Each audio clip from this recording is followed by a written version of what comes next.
नमस्कार. 21 मार्च 2025 सकाळी video upload केला होता. अर्टिगा रात्री घेऊन आलेलो मी. आता तुम्हाला दाखवतो मी. भरपूर लोकांनी मला कमेंट केले की काय झालं आहे अर्टिगाला, नक्की नेमकं दाखवा म्हणून. आता डायग्नोस चालू आहे, पण त्याच्या अगोदर एक गोष्ट तुम्हाला दाखवतो मी की गाडीचं इंजिन ज्या वेळेला आपण चालू करतो, क्रँक करतो, त्यावेळेला कसं फिरतं आणि जेव्हा हेड गॅस्केट जातं आणि कॉम्प्रेशन वीक होतं त्यावेळेला इंजिनचा आवाज कसा येतो बघा. आवाज ऐकू येतोय का आणि सांगा मला की काय फरक पडतो बघा. हे इंजिन असं फिरतंय जसं की याच्यामध्ये कॉम्प्रेशनच नाही आहे, म्हणजे स्टार्टर मारला की इझी फिरते. त्या गाडीची बॅटरी डाऊन होती, माझ्याकडची बॅटरी लावून मी परत एकदा तुम्हाला आवाज ऐकवतो, लक्ष देऊन ऐका. म्हणजे ह्या गाडीचं रिंगा पूर्णपणे बसलेले आहेत. जर टेम्परेचर लाईट आला, ब्लिंकिंग चालू झालं आणि जर तुम्ही गाडी वेळेत थांबवली आणि जर तुम्ही त्याचं हेड गॅस्केट घातला तर तुमचं काम होतं.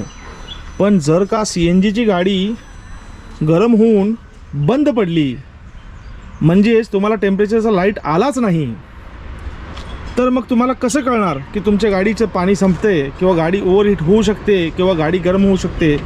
तर ते सर्वस्वी ड्रायव्हरच्या अनुभवावरती असतं. जो माणूस गाडी चालवतो त्याला जेवढा पिकअप आहे तो अचानक लॉस होतो. समजा AC लावली असेल तर ACचा फॅन ब्लोअर कूलिंग द्यायचं बंद करते. असे थोडेफार सिम्पटम्स असतात. गाडी धूर मारते, गाडी बदबदते.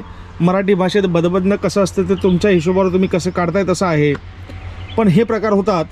आता याच्या पुढच्या व्हिडिओमध्ये मी नक्की दाखवणार आहे की ही गाडी गरम का झाली, का रेडिएटर लिकेज झालं, का कुठली पाईप लिकेज झाली, का फॅन बंद पडला, का फॅनची फ्यूज गेली.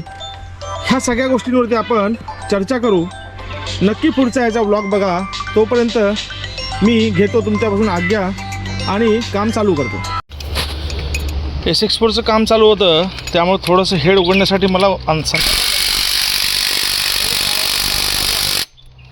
आणि हेड जसं आपण बाहेर उघडू तसं आपल्याला लगेच कळेल. आता एक रेडिएटर मला लिकेज दिसला आहे, त्याचा रेडिएटर बाहेर काढणं, त्याच्या पुढं बघू की कशामुळे हे झाले. शोध नक्की लावणार. वॉटर पंपाचाही थोडासा डाऊट आहे कारण बेरिंग घरघरते. बघूया, हेड काढूया बाहेर, लगेच कळेल.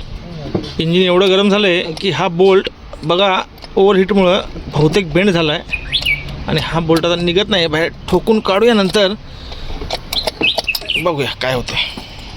हेड काढूया आता बाहेर. चला, हेड वरती येतो आहे आता. बघा कंडिशन. जरासं लाईट लावूया आपण आता, म्हणजे आपल्याला कळेल की पिस्टनची कंडिशन काय झाल्या. ओके, खतरनाक सीस. तिथं पुढे 17चा बोल्ट लाव रे क्रँकचा आणि जरा फिरवायला मला बघू दे. 2 नंबर आणि 4 नंबर 3 नंबरची कंडिशन काय. पूर्ण इंजिन सीज झालं आहे. जरा 2 मिनटं थांबा. पिस्टन टॉपला घेतो म्हणजे आपल्या व्यवस्थित लक्षात येईल. फिरव फिरव, हळू हळू घे घे वरती आणि घे घे. बस थांबा. हे बघा, हा पूर्ण स्लीव बघा, तुम्हाला दिसते कॅमेऱ्यामध्ये. पूर्ण स्लीव ओव्हरहीट होऊन सीज झाला आहे. 3 नंबर आहे आणि 1 नंबर. जरा फिरवलं आणि जरासं फिरव.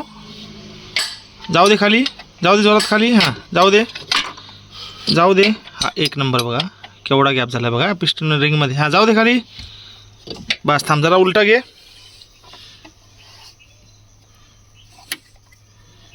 हां बघा, दिसलं तुम्हाला. जरासं वर गेले. उलटं उलटं उलटं उलटं, जरासं उलटं, जरासं आणि उलटं आणि जरासं आणि बस थांब. हा बघा, हा गॅप दिसते तुम्हाला. स्लीव चेंज करायला लागणार आहेत. पिस्टन सीज झालेले आहेत. 4 नंबरचा जास्त झाला आहे, 1 नंबरचा कमी आहे, 2 नंबरचा स्लीव जास्त सीज झालेला आहे. चला ठीक आहे, आता बघूया, मालकांशी बोलूया, त्यांचा सल्ला घेऊया. आणि हे व्हायचं कारण 2-3 फॉलोअर्सने मला विचारलं. हे बघा, ही पाईप इथून लिकेज झाल्या, एक इथून पाणी लिकेज झाले. रेडिएटरचा बॉटम खालचा लिकेज झाला आहे. तो हे पाणी लिकेज झाल्यानंतर जी स्टीम तयार झाली त्याच्या प्रेशरमुळे झाला असणार आहे. आणि हे वॉटर पंपाचं बेरिंग एक जाम आहे, याच्यामुळं पाण्याचा फ्लोही बरोबर झाला नसेल. 2-3 कारणं असू शकतात. फॅन तर चेक केला आहे मी, फॅन ओके आहे. चला ठीक आहे, आता मालकांची चर्चा करू. आणि हे इंजिन ओव्हरऑल केलं तर बेस्ट आहे. आता जरासं हेडची परिस्थिती बघूया. हेड कुठं ठेवला आहे रे? हे आहे हेडची परिस्थिती. काढ रे गॅसकेट काढ बघूया. गॅसकेट म्हणजे आता फक्त पातळ पत्रा राहिला बघा. इथून पाणी हे बघा इथं कट झालं आहे. गॅसकेट दाखवतो. काढ रे ते जरासं होल्ड करा तुम्ही. हे काढू दे मला दाखवतो तुम्हाला कुठून पाणी इंजिनमध्ये मिक्स झाले. हे बघा 2 नंबरचा पिस्टन सीज झाला. हे गॅसकेट कट झालं आहे बघा. हे दिसलं आहे. अच्छा. आणि सीटा ही सीट उतरल्या आणि 1 नंबरची नाही 2 नंबरची शक्यतो सीटा उतरल्यात. 2 नंबर आणि 3 नंबरच्या. बाकी बघू शकता इनटेकमध्ये पाणी, एक्झॉस्टमध्ये पाणी, सायलेन्सरला पाणी, सगळीकडे पाणीच पाणी झालं होतं. चला ठीक आहे. आता मालकांची चर्चा करूया काय म्हणतात बघूया.